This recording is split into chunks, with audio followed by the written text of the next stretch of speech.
Hello, my name is Cassandra Blanco. I am Roman Catholic and I welcome you to my podcast. Today, my guest is Bill Norwood, Hi. and we are just going to give him an opportunity to introduce himself and then we'll get into the podcast. You want to introduce yourself, Bill? Sure. My name's Bill Norwood. I am currently a youth catechist and the OCIA coordinator for Our Lady of the Lakes here in Deltona, Florida.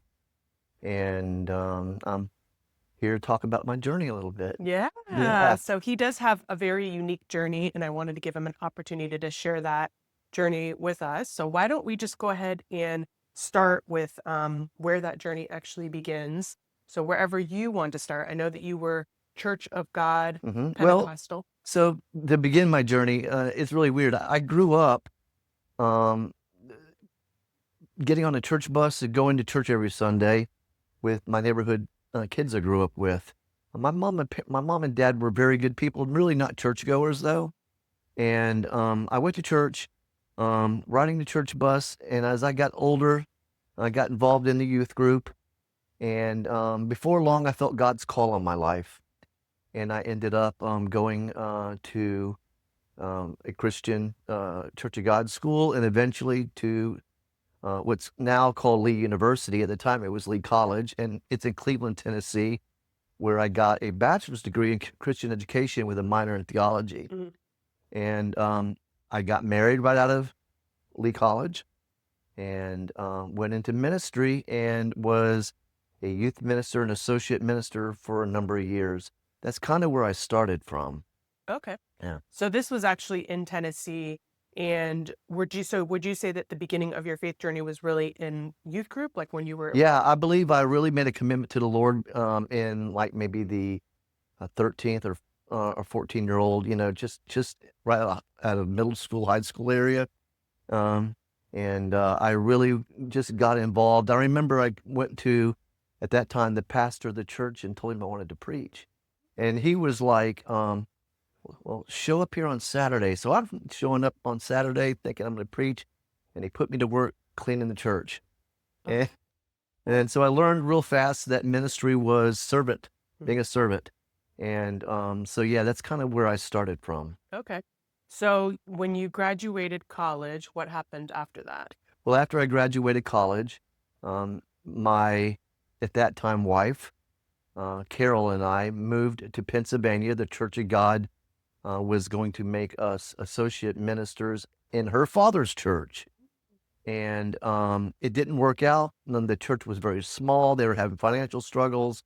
They shut the church down, merged it with another church. So that opportunity was gone. I ended up, they loaned me out as a youth minister to the Assemblies of God for a while. And at that point, I entered what the Church of God at that time called the Ministerial Internship Program, where they take young ministers that are training to be ministers, uh, put them with the pastor, and let them intern as a part of their training. During that time, I was working in a hospital. I have a medical background as far as my daily work. And I ended up working at the same hospital that at that time my wife worked at. And one afternoon, I got a call from the Church of God that they were sending me back home here to Florida to visit my folks, and then that I was going to be given an opportunity to maybe take a church in New York City. So I came to Florida, visited my parents. I was supposed to go home to help pack for us to be moved. Mm. I arrived at the airport, excuse me, and my wife at that time did not show to pick me up at the airport. I ended up making a long story short. I found out she was having an affair, and the marriage ended.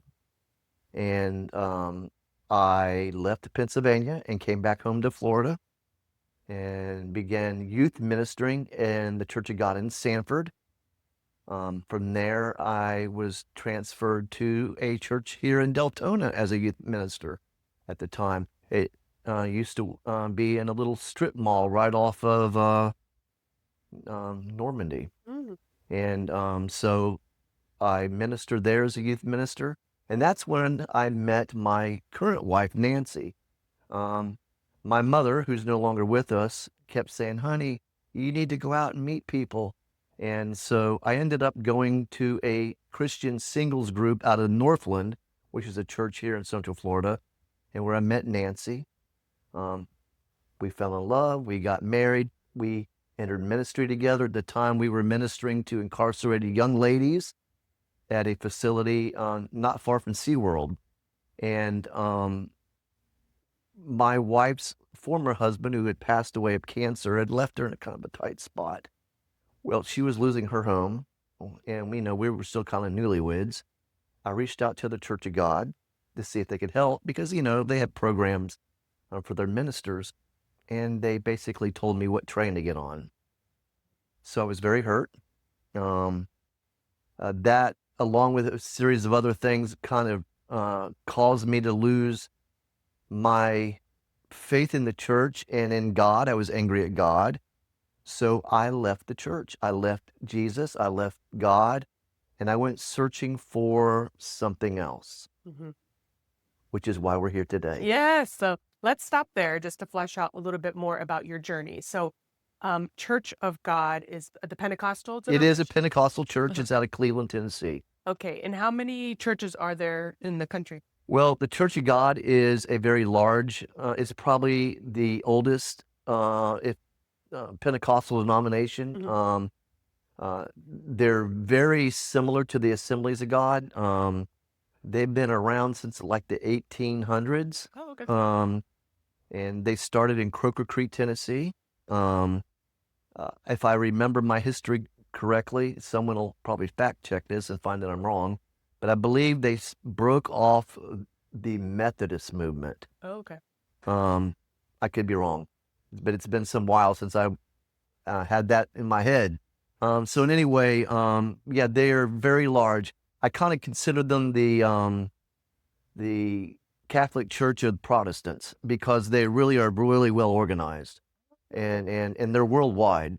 Yeah, Okay. yeah. So they started in Tennessee, but they're actually now. Oh yeah, they're very well known. Yeah. Okay. And is Assembly of God also Pentecostal? Well, the Assembly of God is Pentecostal. I like to refer to them as the kissing cousins to the Church of God.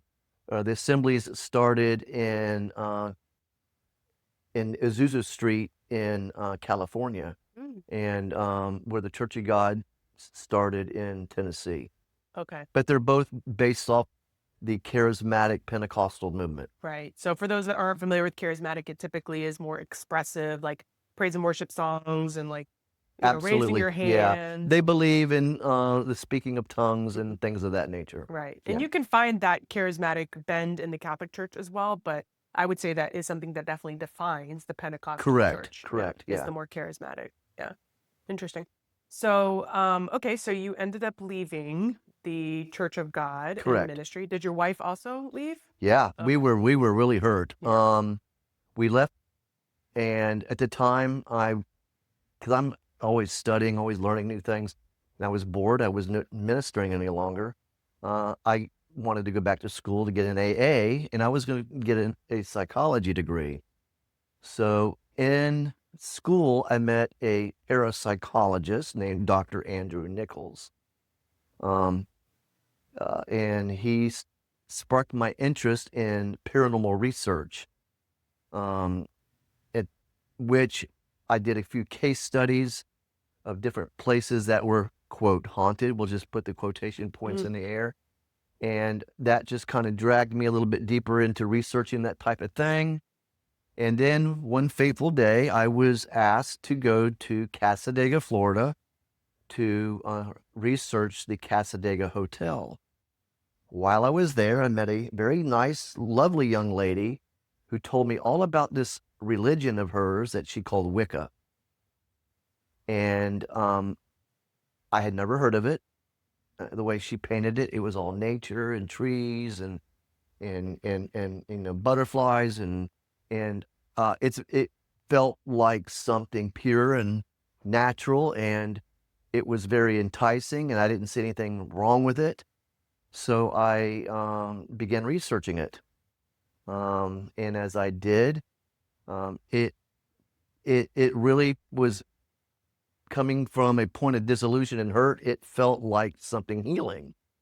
And so I started researching groups in Central Florida that might be willing to take a new person on and teach them this Wicca. My wife was not on board, not at first. I ended up finding a teacher, oddly enough, here in Deltona. And I ended up going to visit her. And before long, I was studying witchcraft. And I studied witchcraft under her for maybe 3 to 5 years. Completely left the church, completely left God. Then and witchcraft is very much a rabbit hole, because when you start it, it comes off as very benign. But the deeper you go, the deeper the rabbit hole and the deeper the tunnels, and it branches off in different directions. And I wanted to learn as much of it as I could and embrace all of it. So I'll pause there for a minute because I might let you unpack some of that. Yeah, sure. Yeah. So you met this woman in Casadega. Casadega is a city in Florida. Mhm. And what exactly attracted you? Was it the nature aspect? What was like, what would you say I was? believe the first attraction to Wicca, which is a form of witchcraft, is at that point probably was the nature, because I'm an Eagle Scout. I grew up camping and fishing and all that kind of stuff, and it just seemed like it was a good fit for me, and that there was a religion that based on nature at that point in my life. I thought to myself, well, maybe I missed the boat here, and so being hurt and not wanting anything to do with God, absolutely, that painted a beautiful picture for me. Right. Yeah. Yeah. And it's like nature is something that's so beautiful and pure and can be very healing. So that Yeah. makes sense that would be attractive. But in the respect of that, I had given up on the creator for the creation. Right. And so that's the first part of the trap, Okay. is we are no longer worshiping the creator, we're worshiping the creation. And when we worship the creation, that opens up more rabbit holes for you to fall into. Yeah. Yeah. So when we're talking about Wicca, like let's maybe try to establish what the hierarchy is. Is it Satanism? And then, Okay. yeah. So good question. So first off, when we talk about the occult, that is a giant umbrella. And we live here in Central Florida, where the occult, honestly, is everywhere. We have a very active Spanish community that's engaged in Santeria, Palo Monte, and all kind of other African Caribbean religions. Not far from where we are sitting now, there is a botanica, or a Spanish witchcraft store. Central Florida has numerous witchcraft stores in them, but the umbrella, you have different forms of witchcraft. Now, to distinguish witchcraft from like Wicca, I'd explain it like this. Witchcraft is, of course, magic, using spells and incantations and working with spirits to get what you want. It's the original sin, the sin of pride. Witchcraft is all about me. What can I get? What can I do? What can I get for myself? Wicca is a religion of witchcraft. I consider it, I hate to say this, but the Catholic Church of witchcraft. It's organized, it's well founded, but it's all built on lies. Let me clarify that. And it's only been around since, if we stretch it, the 20s and 30s. It was made by a man named Gerald Gardner, and he tried to recreate ancient paganism, and it was eventually named after him, Gardnerian Wicca. Now, since then, Wicca has branched off into all kind of forms, and of all the forms of the occult, that's usually the gateway into the darker stuff, is Wicca. Interesting. Yeah, I know. I think Haitian is voodoo. Is Hey, that right? so voodoo or voodoo is, there's two types of it mainly. It is the kind you find in the islands, and then there's kind you find in New Orleans. And they're similar, they have the same roots. They're from it's from the Yoruba people of Africa. And then there is Palo Monte, which comes from the Congo. And it all came to the islands in America during the slave trade. Interesting. Yeah. So would you place it like occult is here and then it's like Wicca, Santaria? Yeah, all of those would be it the occult would be like an umbrella, and under the umbrella there's different forms of the occult. Like there's like ice cream is ice cream, but there's different flavors of it for everybody. And so but they all go back to one source. And that one source is built on a lie that you are in control of your own destiny. You can be your own God. You can manifest your own life, all this type of stuff. When really, we are made in God's image, and that we are here to live our life in faith and trust in God, not to take life and to take our own destiny into our own hands. God wants us to worship Him willingly, and He guides us in our life, and He allows us to make free choice. But at the same time, it's He that controls everything. Right. Whereas in witchcraft, the idea is to control your own life. Okay. Yeah. And where does that intersect, I guess, with demons or Satan? Like, what is the intersection with Okay, that? so great question. If we understand that all forms of the occult, no matter what flavor and how benign they might look, and I'd say 90% of it, to be honest with you, is good people thinking they're doing good things. They don't see the deception they're in right away. And some of them do, but they like it because it becomes an ego trip, a power trip. It all built on, like I said earlier, me. What can I get? What can I do? So that's the first problem.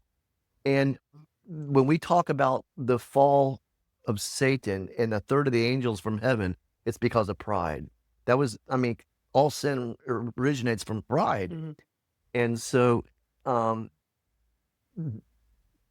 these people that are practicing various forms of witchcraft, whatever flavor it is, they're doing things to manifest their own desires, whether it be praying to false gods and goddesses, whether it be using crystals and sage, or whether they be using spiritual baths and all these things that they do.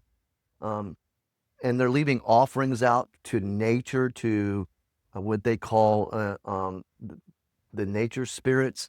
And the Bible tells us that if you leave an offering to a tree or to anything else, you're leaving it to a demon.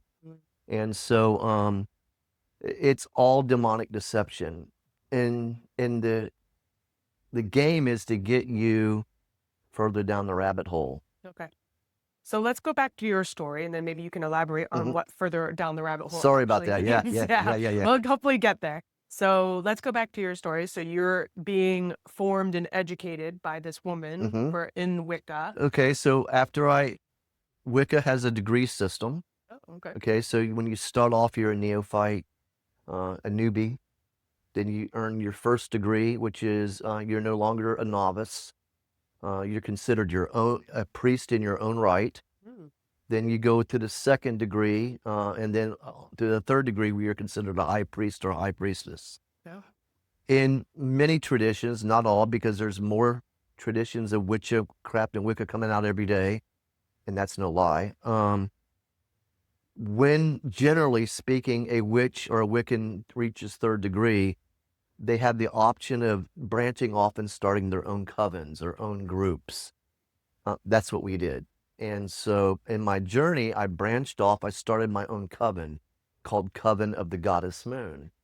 And my coven was very successful. Over a course of 15 years or more, because I was in the occult for over 20, we what we call hived or made branches of our own coven broke off in good standing and made other covens. 6 of them, I believe, if I'm counting right. I'd have to label, I didn't label the ball, and I don't want to give that kind of credit, but yeah. But what that means is essentially our coven would get really large. Somebody would reach 3rd degree, and then they would branch off and start their own group, splinter group. And this went on for a number of years. But that wasn't enough for me. There's a joke I kind of tell people, and I used to tell it out of a place of ego, and now I tell it as a place of irony. I was canoeing in the river. We had took the coven camping, and we were canoeing up the river. When I say me and one other person, and in the middle of the Weekava River, another canoe coming down, and someone recognized me from the pagan witchcraft community, and they yelled out my witch name, "Hey, Morpheus!" And I was like, "How? I can't even get away from it," because at that point I was trying to find a way to escape a little bit, and I was always overwhelmed with everything going on. Right. So it was kind of an irony that even in the woods I couldn't hide from it. Yeah. And it was kind of a joke at the time, but the problem was, like, there was no getting away from it, or so I thought. Yeah. That led me to darker places, because I started witchcraft when you get to a certain level, and after you become a high priest, there's only one more level than that. Very few witches make it. And for a female, that's called becoming a witch queen. And for a male, it's called becoming a magus. They don't use the term witch king. It sounds too weird. But essentially, that's what it is. What it is when a 3rd degree high priest or high priestess has 3 other covens underneath them, they become automatically a tradition, their own tradition. And that becomes a witch queen and a magus. And that's what my wife and I were. Okay, so your wife did end up actually. Oh, yeah. Oh, she followed me eventually all the way down the rabbit hole. Yeah. Yeah. Now, she probably, to be honest, wasn't into as dark as stuff as I was in, because I had my own personal practice outside of what the coven did, which is really why we're here, because I really got to the point to where none of that made me happy any longer, because there was a big God-shaped hole in my life that was not being filled. Yeah. And so I started learning other traditions of witchcraft. And, I went from Wicca and witchcraft to a Santeria and Palo Monte, and I went as far as I could get into that. Then I studied what's called Ásatrú, which is the Scandinavian Viking. That's where all these tattoos come from, which is kind of my heritage, because my family's from Scandinavia. And so I got as high as I can go in that, which is called a Vitki, which is essentially a high priest. And then I started Luciferian Theistic Witchcraft. Essentially, I was praying to Lucifer, Satan, and I knew who I was praying to. And I started doing ceremonial high magic, which is a fancy term for summoning demons and making pacts, blood pacts with demons. Wow. And you see, this is how the enemy works. The rabbit hole goes deeper and deeper and deeper. And where the trick is, whatever they promise you to agree, you're going to get. Yeah. I won't get crude, but whatever I asked for, I pretty much got with a price. It was ruining my marriage. It was causing me to do and say and act in ways that were not Bill Norwood. I was just told recently, my father, who's still alive, I was visiting him this week, and this subject came up. And he told me, he says, "I've never told you this." He says, "One day I heard your mother sobbing, and I went to the office where she was on the computer, and she saw something that you posted on Facebook. I have no doubt it was horrible because I used to post horrible stuff. And she says, your mother was sobbing. And my mother's been gone for years now. And I mean, it hit me like a brick. Right. Yeah. Um, because I thought I was doing good in those days. And that's where the lie comes. So, yeah. Yeah. So, to unpack it a little bit more, so like I know what it's like to go to a church service in a Protestant church Mm, or to go to a Catholic mass, mm-hmm. right? There's a priest, um there's the Eucharist, there's readings, there's scripture, there's music.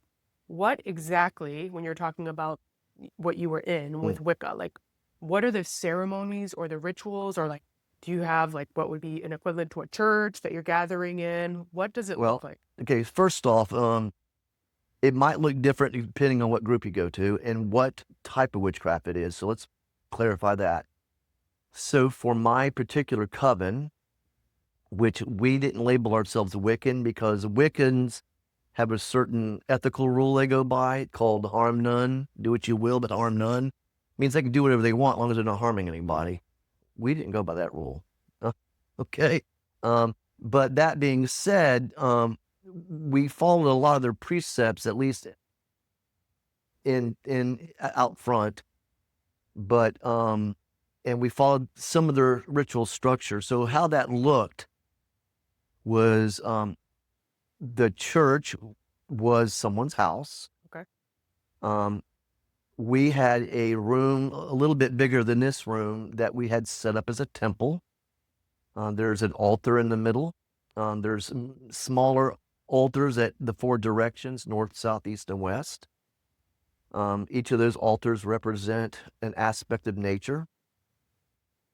On the central altar will be a goddess statue of some form because Wiccans believe in a mother goddess and a horned god of nature. So there would be a mother goddess statue of some sort and a god statue. There would be the famous pentacle or pentagram on there. And they don't use it, the pentacle or pentagram, let me just say this, as a necessary evil thing. They don't see theirs as evil. To them, it represents life, the four elements plus consciousness. So just to understand why it's easy to believe in it, because it kind of logically makes sense. God created us all with the four elements. We have air, we have breath, okay, we have earth, structural integrity, our bones, we have heat, our electrical, chemical, blood, that's and we have consciousness. So all the elements are there in us when God created us. So but that's what the pinnacle represents. There'll be a chalice. Now they'll have ceremonial knives. The Wiccans don't believe in using the knives to hurt anything. And there'll be a wand. The wand isn't like a Harry Potter wand normally. I think after Harry Potter, that become a fad. Before that, they were phallic-shaped wands. So those are some of the increments. There's bells, and those kind of what the temple look like. And a ceremony might start with some kind of an opening chant or a prayer. Then there will be their version of what we would call a liturgy, which is essentially the words of the ritual. The high point of the ritual would be where they may, if it's during a seasonal festival, they might do something to celebrate, like where we're coming on Easter right now. Today, actually, or many of the Wiccans are celebrating their spring equinox. And so they'll have some kind of ritualistic thing to celebrate the equinox. Then they will have what looks like the Eucharist in their, they call it cakes and ale. They'll have a chalice full of wine that they bless in their own way, and some kind of cookies or something that they will bless. And they believe that that the cookies represent the male aspect, the god, and the wine, the goddess. And It is very much an inversion of the Catholic faith. Mm. Is that what you saw? Like I see it now. now you see it because you're Catholic. Yeah. So Yeah. less like an inversion of, let's say, the Church of God Pentecostal, but more to Oh, there was almost nothing in relation to the Church of God, right. except for it was religious. You know, there was, maybe there was some ecstatic experiences where people might, but channel something, for like a better lack of a better word, but it was nothing righteous or holy. Yeah. Let's put it that way. Yeah. So it's like the liturgical part of Catholicism and then taking that and inverting it. A little bit, yeah. So I know something I've heard over my lifetime is how during, well, Halloween and stuff like that, and even when, if you are a minister, a Eucharistic minister at a mass or an extraordinary minister of Holy Communion, to be very careful because people from the occult can take the Eucharist and then they will desecrate. Yeah, well, the first thing I want to clarify is two things.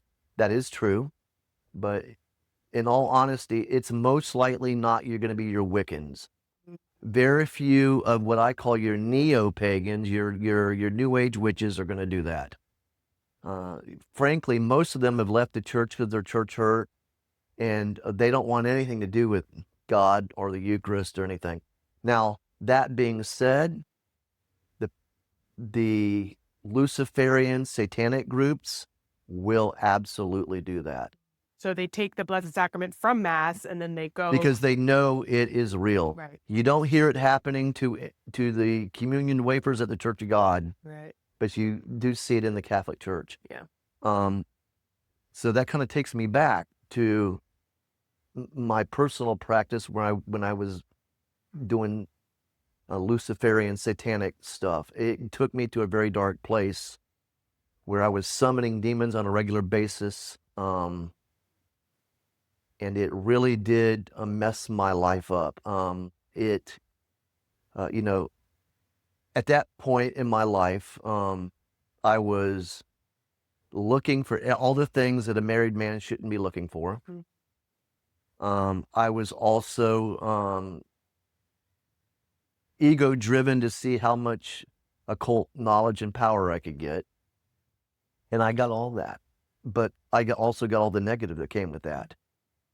And one day, this is bringing me full circle now, one day, after having I want to choose my words carefully, a ritual that involved satanic worship and sexuality, I was looking in the mirror and I realized I did not know who I was any longer. I knew that was Bill, but I didn't like what I saw in the mirror. About that time also, I was going through some medical issues. I had some thyroid issues. I had a neighbor. When my mother died, and I moved in with her during her hospice to take care of her. After she died, we'd stay with my dad for a year. And I ended up moving into the house of that lady that trained me. Well, she sold the house to us, essentially. And we bought the house and we moved into it. And for a couple of years, my thought process was, how great, I get to teach students in the same house I was trained in. But here I am now in this dark place with a coven full of people I don't want to be around any longer.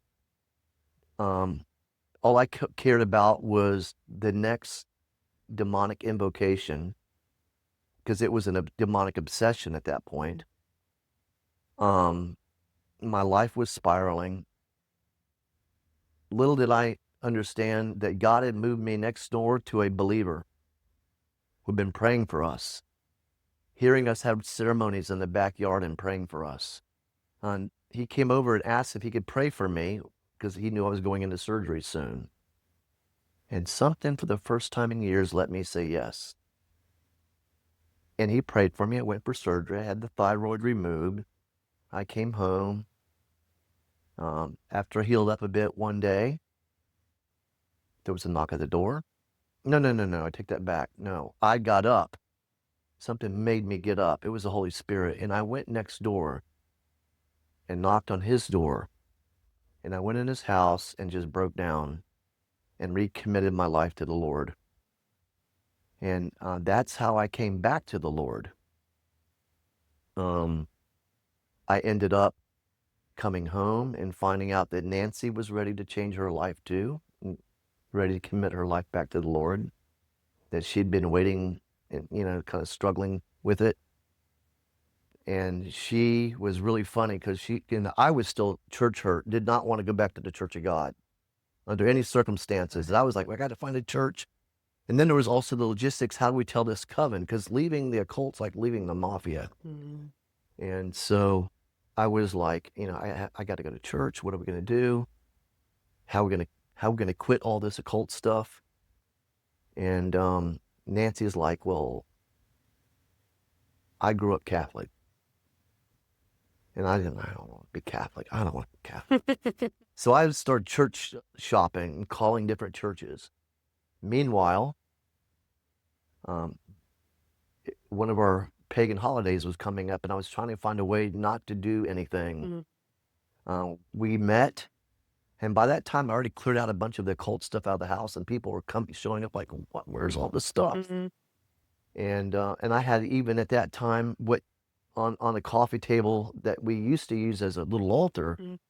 like a statue of Jesus and stuff. And people were like, they were wigging out. Right. And these witches were wigging out. And I had them pulling me in the room and asking me, are you being blackmailed? What's going on? And I kind of, at that time, I didn't know what to say. I was like, well, I'm going to retire. See, that wasn't good enough for God. He wanted me to come out with it. And it took a while for the community to accept it. I got hate mail for a while. Mm-hmm. A lot of people to this day that were pagans that were part of my groups will not talk to me or Nancy. There's a thing in the occult community called warlocking. And a lot of people see TV, they think warlock is a male witch. That's not what a warlock is. A warlock is a derogatory term, meaning that you broke your oath. So that and we were considered warlocks now, that we Mm-hmm. broke our oath, that we left the occult. I called around, like I said, to different churches, and one of the first ones, not the first one, but was Our Lady of the Lakes, called me back. Mm-hmm. Brandon called me at that time. He was our catechal director. And so on a Saturday night, I hadn't been in church outside a wedding and a funeral in many, many, many years. I decided we were going to go to church on a Sunday morning. And so I said, but we're going to go to the Episcopal church over here in DeLand. Mm-hmm. And so I went to bed, and that morning I woke up and something said to me, no, go to Deltona, go over here to Our Lady of the Lakes. So I said to Nancy, let's go to Our Lady of the Lakes. And she was happy to do that. So we got dressed and we drove over to the church. And I remember sitting in the parking lot, sweating bullets, scared to death going to the church. Because here I am, I looked like a big fat biker coming in there. And, I had given my life back to the Lord. I think I'd been in a Catholic church once or twice but never like to really go to church. Mm-hmm. And I walk in the church, and the first person that I meet is a little lady named Susie Brown, who grabbed me up and treated me like she's known me for 30 years. And she takes me and sits me and Nancy in the third row on the left-hand side. I can still see where we were sitting right now in my mind. And at that, Father Frank gave the homily. And now I'm going to cry. He preached on the prodigal son. His homily was on the prodigal son, and I broke down. That afternoon, we met with Brandon, and we never left. We've been there ever since. I went into OCIA, became a Catholic. Our current catechal leader, Michelle, came, and when she found out I was a former Church of God minister and a former youth minister, she was jumping all over me to come volunteer. And I remember the first day I pulled up to be the youth leader for the middle school. I pulled up, parked in the parking spot, and broke down crying because God had brought me full circle. Mm-hmm. And and I came home. Yeah. I came home. Yeah. Beautiful. OCIA stands for? Order of Christian Initiation for Adults. Right. So this is for people that are converting to These are, Catholicism. these are adults who are coming into the church, and they might be converting from another denomination, or they just are looking for God. Right. Yeah. And so you were hurt by, the experience in the Church of God. And this can happen in the Catholic Church too. I've been hurt as somebody who's ministered in the Catholic Church. So it's not exclusive to the Church of Yeah. God. And here's the thing is, it's not God. I should have been mad at people, not God. Right. Yeah. Yeah. I love when I think I heard this recently. Somebody said, like, if you're looking for your church horizontally, you're going to be disappointed. Yeah. Because the church is not about the priest or the bishops or any of that. We're grateful that they serve and that they can help us. But if we expect them to be absolutely perfect all the time, then we can be very hurt or disappointed. Yeah. So yeah, it's about a horizontal relationship between us and God. Absolutely. But how have you protected yourself from that? Just not having the same expectations, or, not? Moving forward, I realized that I was young when I started ministry, Mhm. and I wore my feelings here. I had expectations. I'm by nature an idealist, Mhm. and moving forward, I realized that I don't serve people. I serve them in the sense that I minister to them, but I can't look to them for my joy and my completion, and that ultimately everything, the good and the bad, is in God's hands. So, I mean, I've been at our church now almost 4 years, and I've had a few bumps in the road in 4 years. I'm not going to pretend it's been easy peasy. There's been some instances I was shooken, but I've learned to put my faith in God and not in the people of church. People are people, and all of us are sinners. Every single one of us have weakness and insecurities and frailties and egos. And anytime people are involved with people, there's going to be problems. Yeah. And, but at the same time, I've made it like my mission to be very vocal about my past, where I come from, and to use it to help people. Even at our church, the clergy have utilized me in helping with certain situations that come up in our community, and even through the diocese, I've been of some help. Oh, that's good. Yeah. So it's very important to understand that God, even though God didn't make me do what I did, He allowed me through it and brought me out of it, and now He can use that for a purpose. Yeah. Yeah. Do you miss the Church of God at all, or do you miss? Well, it's funny. I actually made peace with it. I think it was my second Easter. Was it my second Easter year? After Vigil, the next day, instead of going to our church for Easter Sunday, I went over to church with some friends I grew up with and met with them. And I made peace with it. But after being in Mass in the Catholic Church, it didn't fit me no more. I mean, it was pretty. Lord forgive me. But it was like a stage show. I looked like I felt like I was at a concert. But I mean, it was a great TED talk. Oh, Lord forgive me. But no, once you have been in the presence of the Blessed Holy Eucharist,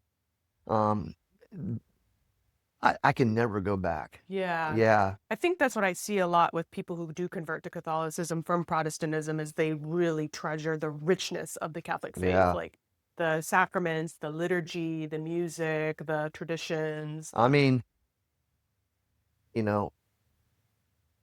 our church was founded in 33. Yeah, by Jesus. Right. And so why have generic ice cream when you can have the original flavor? So, it's kind of like that, but I love my Church of God and Assembly of God brothers and sisters. They're good Christians. They love God. They love the Lord and doing a lot of good work. Absolutely. But it's just, I don't, I could never go back to that. I'm really in love with our faith. I'm in love with the Blessed Mother. I'm devoted to Mary. Um, my saint name, I took Benedict, Saint Benedict, because he fought against what was a witch in the occult. And it's kind of my mission now to fight against that. Right. Yeah. Is there anything you miss about that life at all? Well, early on there was, no more. Early on, I had become quite well known for giving tarot readings and various other forms of readings, and was making a lot of money on it. And I lost a good source of income that I struggled with for a while. And when I went through a season of financial dryness, there was temptation there, but I stood strong and let God. See, I'm gonna get emotional. Let God provide, and He has. When there was a point where I didn't have any vehicle, and God provided a vehicle. There was times I didn't have any money. When we were struggling to pay bills, and someone called me and said, "Go to the deacon's vesting room. There's a check for you there." Mm. And just crazy things like that that I was not expecting. Mm-hmm. I've also made friends like crazy, and the Knights of Columbus had took me under their wings. Um, yeah, and I've really got involved in the Knights of Columbus. I almost went into formation to be a deacon, but I discerned out. Mm-hmm. Um, I realized that that was not my call. That I was my calling is a catechal leader, Yeah. and so that's kind of where I'm at now. I'm training for that, and the whole.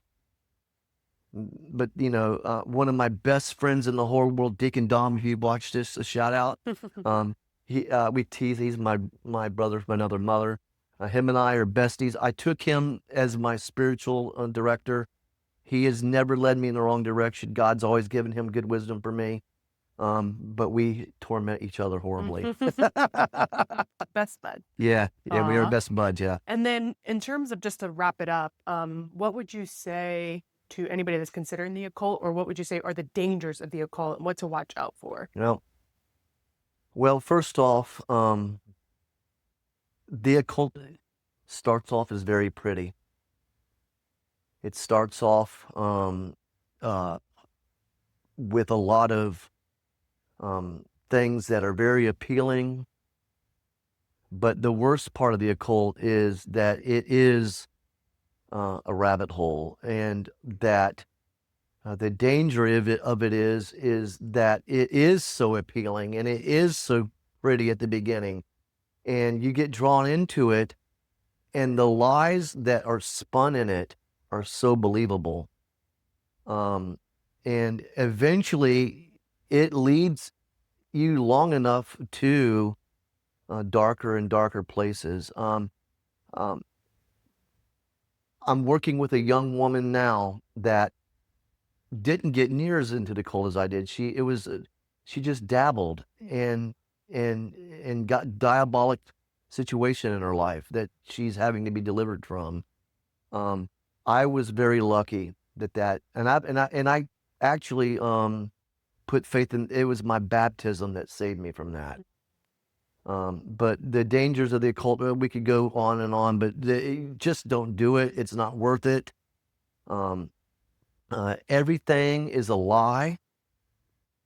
Um, to this day, I still have demonic manifestations that I have to deal with, and people in the community that are pagan or witches or Satanists that are casting spells and leaving hexes and all these things that we deal with on a daily basis, almost weekly in our house. And it's, it'll go away when God's ready for it to go away. At this point, it's almost, when something happens, we almost kind of laugh about it.